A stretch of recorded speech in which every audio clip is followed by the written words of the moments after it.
21শে ফেব্রুয়ারি সকাল থেকেই স্কুল কলেজের শিক্ষক শিক্ষার্থী ও অভিভাবকরা নিজ নিজ প্রতিষ্ঠানে হাজির হয়ে শহীদ মিনারে ফুল দিয়ে শ্রদ্ধা জানান ভাষা শহীদদের প্রতি।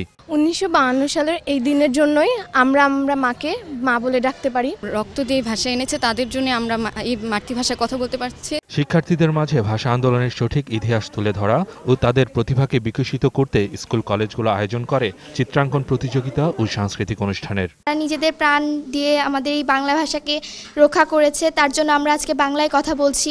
আজকে কারণ 21শে ফেব্রুয়ারি, সেজন্য এ ধরনের আয়োজন শিক্ষার্থী জীবনে 21-এর চেতনা বিকাশে বিশেষ ভূমিকা রাখবে বলে জানান শিক্ষক ও অভিভাবকরা।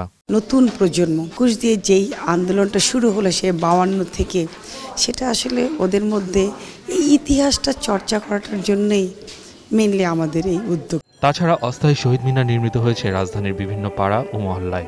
ভাষার জন্য অনেক ছাত্ররা শহীদ হয়েছেন, সেই জন্য আমরা অস্থায়ীভাবে এখানে শহীদ মিনার করে শ্রদ্ধা জানাচ্ছি। নগরীর বিভিন্ন স্থানে নানা ব্যানারে বের হয় র্যালি।